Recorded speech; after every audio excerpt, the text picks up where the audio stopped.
Technical rejection on ES of the macro trendline resistance, putting in a false breakout pattern. ES gapped lower and sold off in the open market back down to 4,000.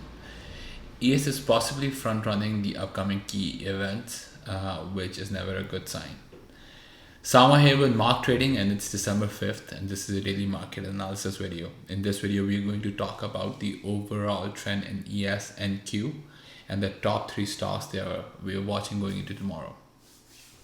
If you're new to this channel, please consider subscribing. If you find this information helpful, please hit that like button. Let's get into the charts. So ES dropped back near 4,000 after rejecting the macro trendline resistance.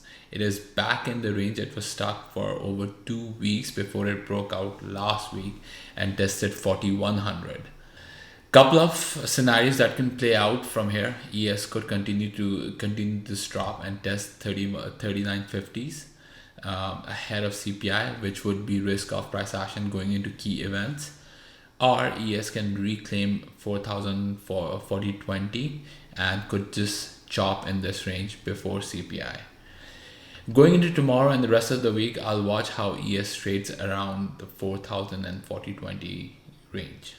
Relatively strong open in tech stocks. Apple, Meta, Google, Netflix, they all broke above psychological level but quickly reversed when ES lost support and it started selling off.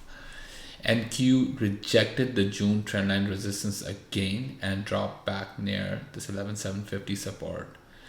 This is a tricky, choppy area for NQ. We could see some range bound, quick reversals, price action. For this week, I'll continue to watch how ES trades around 11,750. If it loses support, it is possible to see a test of 11,500 before CPI. For the top 3 stocks we're watching going into tomorrow, I'll hand it over to Varun to get in the details. All right, let's start with Apple. Apple today started off with relative strength. It opened up above 151, while the rest of the market was actually gapping down.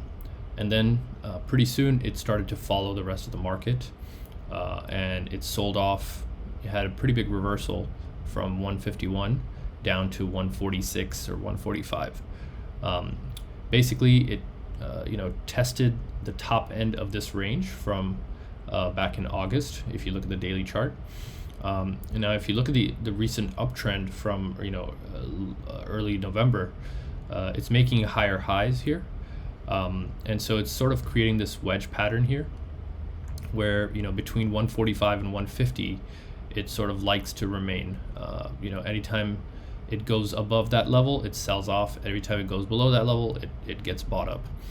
So once it kind of like closes this wedge, breaks out of this wedge here, and also this consolidation range, which is pretty wide for Apple, it will lead to the next trend leg. So you can wait for it to break this top end above 150, or obviously play the move down below 145 down to the bottom end of this wedge.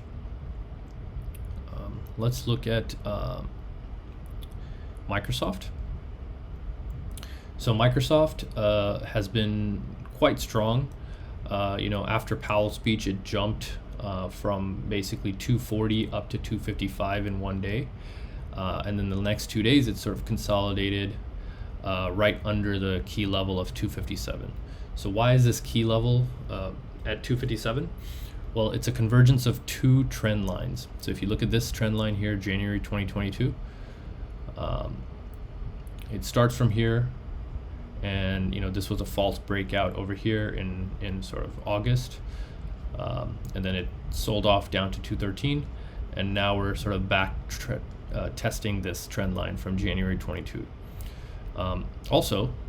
This also is a trend line back from June 2020. If you zoom out even further, there's some support here back from June 2020. If you draw that out, it also has support here, and basically, as you can tell, 257 is a very key level. So it may not break it immediately. It may take a few tries, but once it does break it, it can actually make it can run for several days. So you could actually wait for a break of 257, or you could play the move down below 250. You could wait for 249 just to be safe.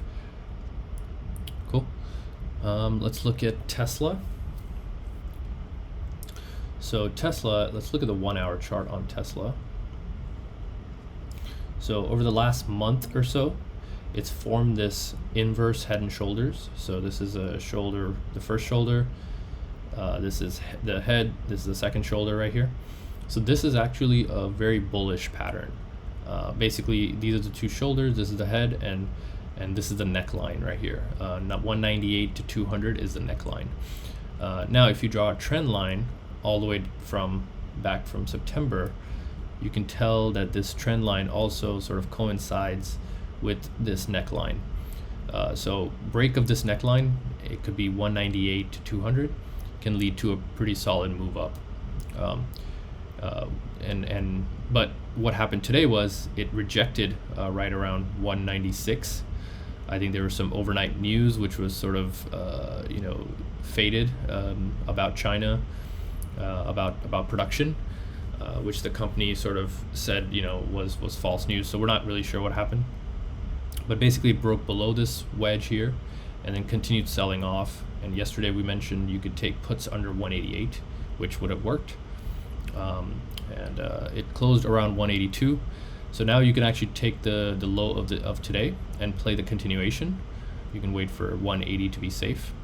But on the upside, I would wait for this neckline to break. But sort of, if it stays between this area, it might consolidate for several more days. This will be all for our watches going into tomorrow. If you want us to break down any specific stocks in our next market analysis video, let us know in the comment sections. If you're interested in joining our community and trade alongside us, check out the link in the description below. I'm Sama. Peace.